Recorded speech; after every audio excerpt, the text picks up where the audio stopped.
The world had changed, though not in the way anyone expected. The gods had returned. It started with whispers, rumors of strange occurrences that defied explanation. A farmer in Greece claimed to have seen a towering figure with a lightning bolt in hand, standing atop Mount Olympus. In Egypt, the Nile turned blood red for 3 days, and locals swore they heard the laughter of a jackal-headed god echoing through the night. In India, a temple dedicated to Vishnu was said to have glowed with an otherworldly light, and in Scandinavia, the northern lights burned brighter than ever, painting the sky in hues of green and gold. At first, people dismissed these stories as mass hysteria or the work of clever hoaxers. But then the gods began to show themselves openly. They walked among mortals, their presence undeniable, though their powers were not what they once were. Zeus could summon a storm, but it was little more than a localized thunderstorm. Thor could still wield Mjolnir, but its strikes no longer leveled mountains. The gods were diminished, shadows of their former selves, but they were here. And they were angry. Ira, didn't believe any of it. Not at first. I was a historian, a scholar of comparative mythology. My life's work was studying the stories humans told about gods and heroes, not entertaining the idea that those gods might actually exist. My grandfather, a devout follower of the Norse pantheon, had raised me on tales of Odin, Thor, and Loki. He'd filled my childhood with stories of Ragnarok, the great battle that would end the world. But as I grew older, I left those stories behind. They were just that, stories. Or so I thought. The day everything changed began like any other. I was in my office at the university, surrounded by stacks of books and half-finished research papers. The morning light filtered through the dusty windows, casting long shadows across the room. I was deep in thought, trying to make sense of a particularly obscure text about the Egyptian god Set, when the door burst open. It was my colleague, Dr. Marcus Hale, his face pale and his breath coming in short gasps. "Ira," he said, his voice trembling, "you need to see this." I followed him down the hall to the university's research lab, where a small crowd had gathered around a monitor. On the screen was a live feed from an archaeological dig in Turkey. The camera showed a team of archaeologists standing in a newly uncovered chamber, their faces lit by the glow of an ancient artifact. It was a shield, or at least it looked like one. Its surface was covered in intricate carvings, symbols and runes from a dozen different cultures. At its center was a single glowing gem, pulsing with a faint, otherworldly light. "What is it?" I asked, my voice barely above a whisper. "We don't know," Marcus replied, "but it's unlike anything we've ever seen. The carvings, they're a mix of Greek, Norse, Egyptian, and Hindu symbols. It's as if someone took pieces of every major mythology and fused them together." I leaned closer to the screen, my heart racing. The artifact was mesmerizing. Its light seemed to pulse in time with my heartbeat. But there was something else, a feeling of unease that I couldn't shake. It was as if the artifact was watching me, waiting for me to make a move. Before I could say anything, the feed cut out. The screen went black, and the room was plunged into silence. "What happened?" someone asked. "I don't know," Marcus said, frantically trying to restore the connection. "It's like the signal just..." He was cut off by a loud crash from outside. We rushed to the window, and what I saw made my blood run cold. The sky, which had been clear just moments ago, was now filled with dark, swirling clouds. Lightning crackled across the sky, and in the distance I could see figures, tall, imposing figures, standing atop the rooftops. They were too far away to make out clearly, but there was no mistaking their presence. The gods had come to the city. "We need to get out of here," Marcus said, his voice shaking. But I couldn't move. I was frozen in place, my eyes fixed on the figures in the distance. One of them turned, and for a brief moment our eyes met. It was a man, or at least he looked like a man. His hair was wild, his eyes gleaming with a mischievous light. He smiled, a smile that sent a shiver down my spine, and then he was gone, vanishing into the storm. That was when I realized the truth. The gods were real, and they were here. But why? The answer came sooner than I expected. Later that night, as I sat in my apartment, trying to make sense of everything that had happened, there was a knock at the door. I opened it to find a man standing there, his face hidden in the shadows of his hood. "Ira," he said, his voice smooth and melodic, "we need to talk. He stepped into the light, and I recognized him immediately. It was the man from the rooftop, the one with the mischievous smile. "My name is Loki," he said, "and I need your help." Loki stepped into my apartment as if he owned the place, his movements fluid and deliberate. He pushed back his hood, revealing a face that was both charming and unsettling. His eyes, a piercing green, seemed to dance with mischief, and his smile was just a little too sharp to be comforting.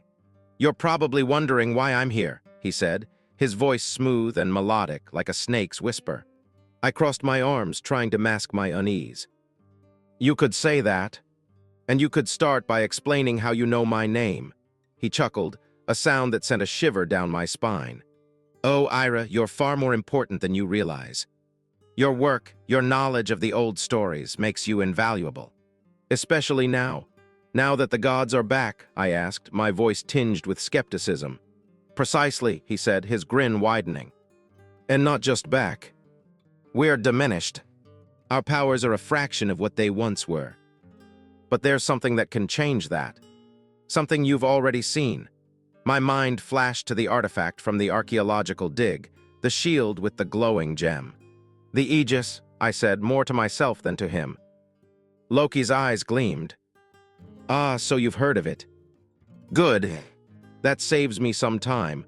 I've heard of it in myths," I clarified. "But those are just stories. Legends. They're not real." He raised an eyebrow. "And yet here I am.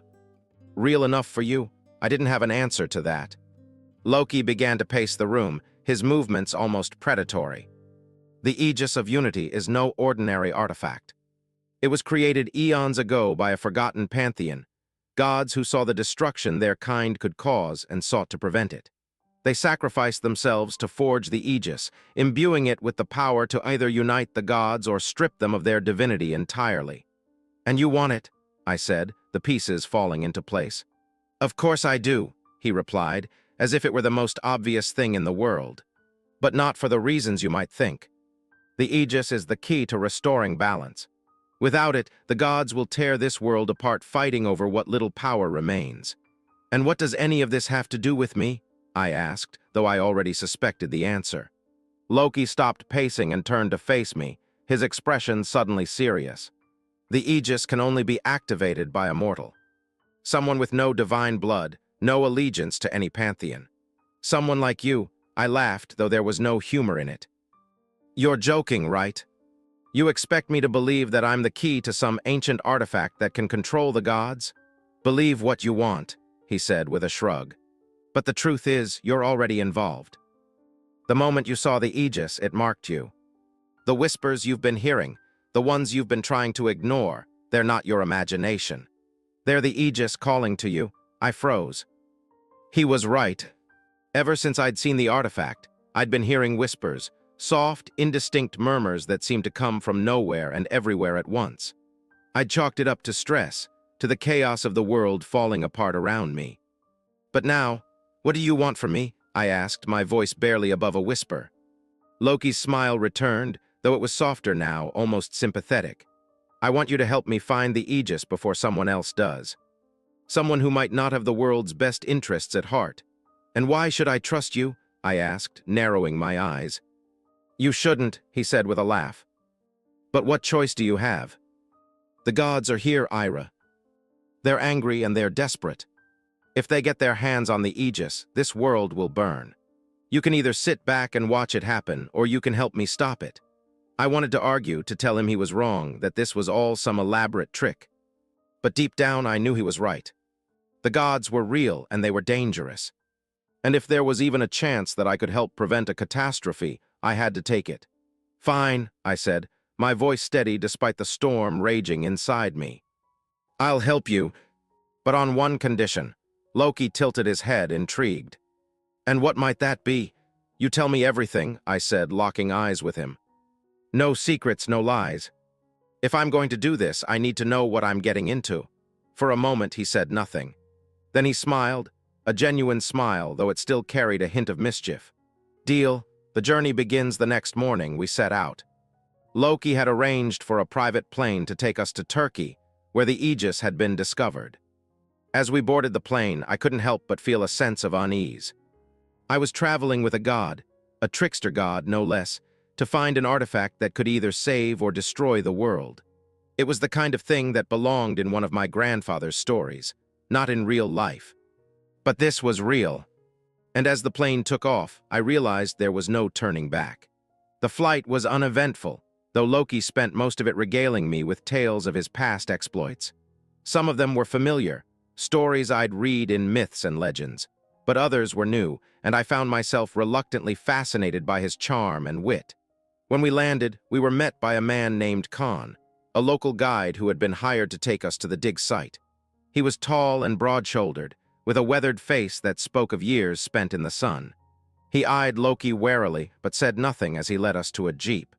The drive to the site was bumpy and uncomfortable, the jeep jolting over rough terrain as we made our way through the desert.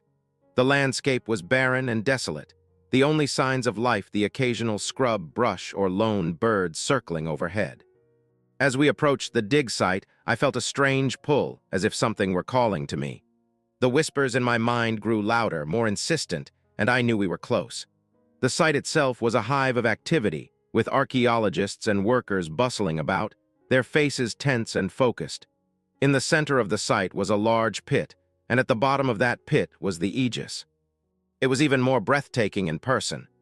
The carvings on its surface seemed to shift and change as I looked at them, the symbols twisting and rearranging themselves into new patterns. The gem at its center pulsed with a soft, golden light, and I could feel its power radiating outward, like the heat from a fire. "There it is," Loki said, his voice low and reverent. "The Aegis of Unity." I stepped closer, drawn to the artifact like a moth to a flame.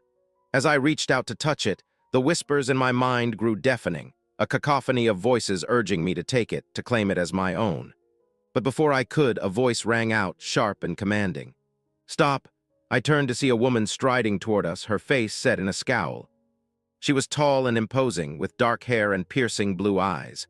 She wore a suit that looked out of place in the desert heat, and her presence was enough to make the workers scatter like leaves in the wind. "Who are you?" she demanded, her gaze flicking between me and Loki. Loki stepped forward, his smile as sharp as a blade. "We're here for the Aegis." The woman's eyes narrowed. "The Aegis is under my protection. You have no business here. And who exactly are you to decide that?" Loki asked, his tone dripping with mockery. The woman straightened, her expression hardening. "My name is Hera, and you will not take what is mine." Hera's presence was like a thunderclap, silencing the dig site with her mere arrival. Her piercing blue eyes locked onto Loki, and for a moment, the air between them crackled with tension. I stood frozen, caught between the two gods, feeling like a mouse trapped between two circling predators. "Hera," Loki said, his voice dripping with mockery. "Always a pleasure. I see you've taken up archaeology in your spare time." "How quaint," Hera's lips curled into a sneer. "Spare me your wit, Loki. You have no claim here. The Aegis belongs to the Olympians." "Does it now?" Loki replied, his tone light but his eyes sharp. "And here I thought it belonged to whoever was clever enough to find it first." I glanced between them, my heart pounding. The whispers in my mind had grown louder, more insistent, as if the Aegis itself were urging me to intervene. But what could I do? I was just a mortal, caught in the middle of a divine power struggle. Hera turned her gaze to me, and I felt the full weight of her scrutiny. "And who is this?" she asked, her voice cold. "Ira," I said before Loki could answer. "I'm a historian. I'm here to—" "She's with me," Loki interrupted, stepping slightly in front of me as if to shield me from Hera's gaze. "And she's more important than you realize." Hera's eyes narrowed. "Immortal? What could she possibly have to do with the Aegis?" Loki smirked. "Oh, Hera. Always so quick to underestimate the little people. But then, that's always been your downfall, hasn't it?" Hera's expression darkened, and for a moment I thought she might strike him. But then she composed herself, her face smoothing into a mask of icy calm. "Enough games, Loki. Leave now or face the consequences." Loki's smile didn't waver, but I noticed the tension in his shoulders, the way his fingers twitched as if ready to summon some trick or weapon. "I'd love to stay and chat, but we're on a bit of a tight schedule. So if you'll excuse us." He grabbed my arm and pulled me toward the Aegis, but before we could take more than a few steps, Hera raised her hand. The ground beneath us trembled, and a wall of fire erupted, cutting us off from the artifact. "You think you can just waltz in here and take what's mine?" Hera demanded, her voice rising. "You've always been a fool, Loki, but this is beyond even your usual idiocy." Loki sighed, releasing my arm and turning to face her. "You're really not going to make this easy, are you?" "Easy," Hera spat. "You've been a thorn in my side for millennia. I'm not about to let you ruin this too." I backed away, my mind racing. The whispers in my head were almost deafening now, urging me to act, to do something. But what? I was no match for a goddess, let alone two gods on the brink of battle. As if sensing my thoughts, Loki glanced at me, his expression unreadable. "Stay close," he said quietly. "Things are about to get interesting." Before I could respond, Hera lunged.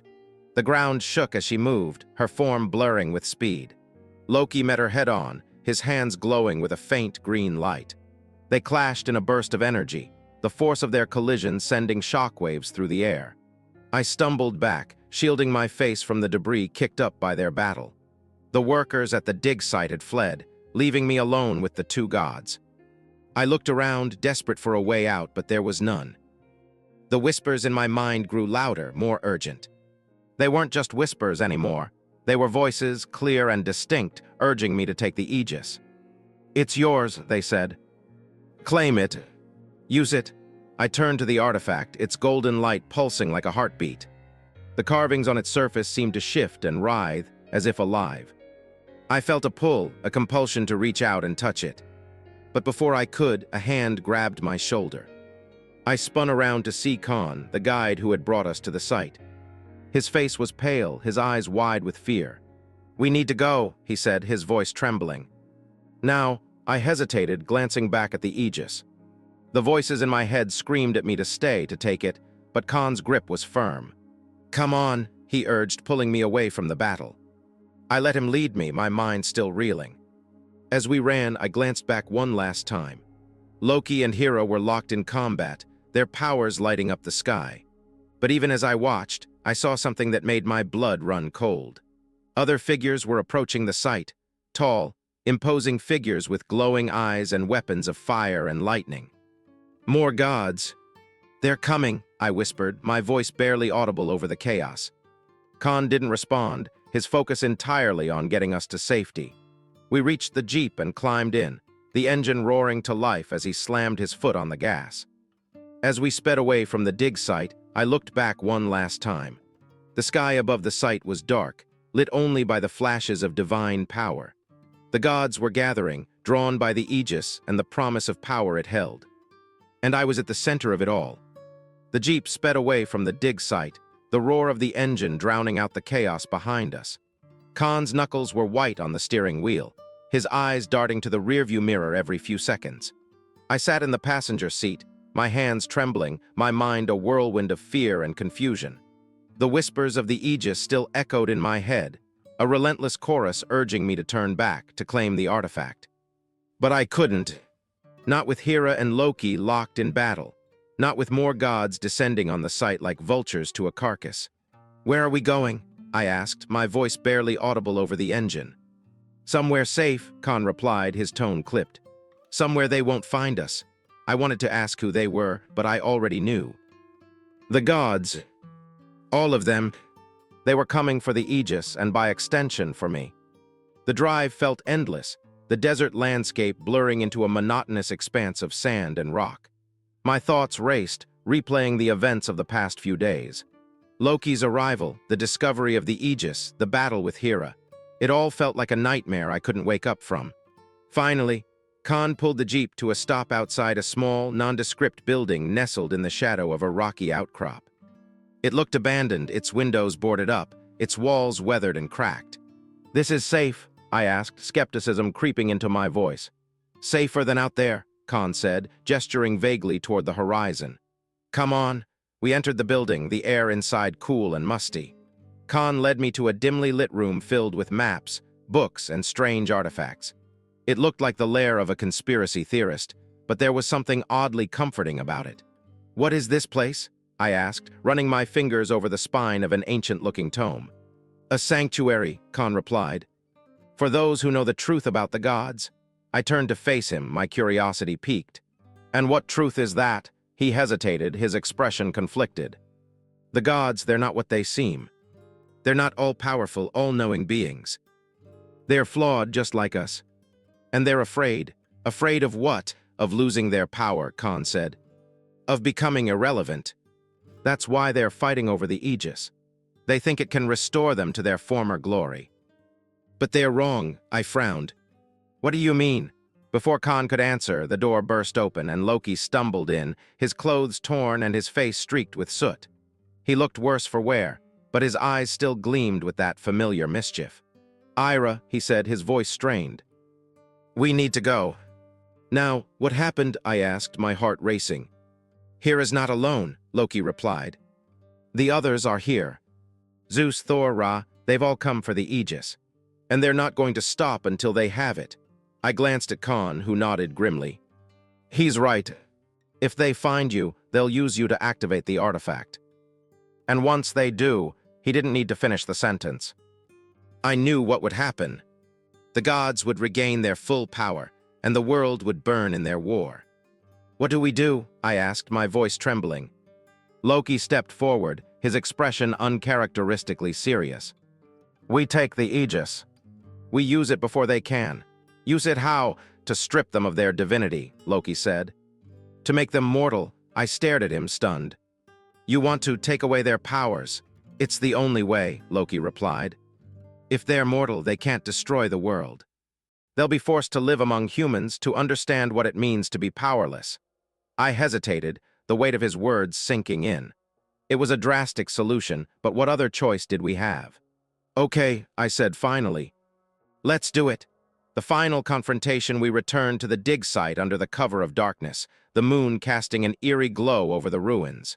The gods were still there, their voices raised in argument as they circled the Aegis like wolves around a kill. Loki and I crept closer, staying in the shadows. My heart pounded in my chest, the whispers of the Aegis growing louder with every step. Remember, Loki whispered, only you can activate it. But once you do, there's no turning back. I nodded, my mouth dry. We reached the edge of the pit, the Aegis glowing faintly below. The gods were so engrossed in their argument that they didn't notice us. Now, Loki said. I took a deep breath and stepped into the light. The gods turned as one, their eyes narrowing as they saw me. You, Hera spat, her voice dripping with venom. What are you doing here? I didn't answer. Instead, I reached out and touched the Aegis. The moment my fingers brushed its surface, the world exploded in light. The whispers in my head became a deafening roar, the voices of the forgotten gods who had created the Aegis. They spoke as one, their words echoing in my mind. Choose, they said. Unite or divide. Restore or destroy. I closed my eyes and made my choice. The aftermath, when the light faded, the gods were gone. In their place stood ordinary men and women, their faces filled with shock and confusion. The Aegis had done its work. The gods were mortal. Loki stood beside me, his expression unreadable. Well, he said, his voice tinged with irony. That's one way to end a war. I looked at him, my heart heavy with the weight of what I'd done. Was this the right choice? He shrugged. Only time will tell. But for now, the world is safe. And that's what matters. I nodded, though I couldn't shake the feeling that this was only the beginning. Epilogue. In the weeks that followed, the world began to adjust to its new reality. The former gods, now mortal, struggled to find their place among humans. Some embraced their new lives, while others raged against their loss of power. As for me, I returned to my work, though it felt hollow now. The stories I'd spent my life studying were no longer just stories. They were real, and they had changed the world forever. One evening, as I sat in my office, I noticed a faint glow emanating from a drawer. I opened it to find a shard of the Aegis, its light pulsing softly. Loki's voice echoed in my mind. The game is far from over. I closed the drawer, a sense of unease settling over me. The gods were mortal, but their legacy lived on. And so did the Aegis.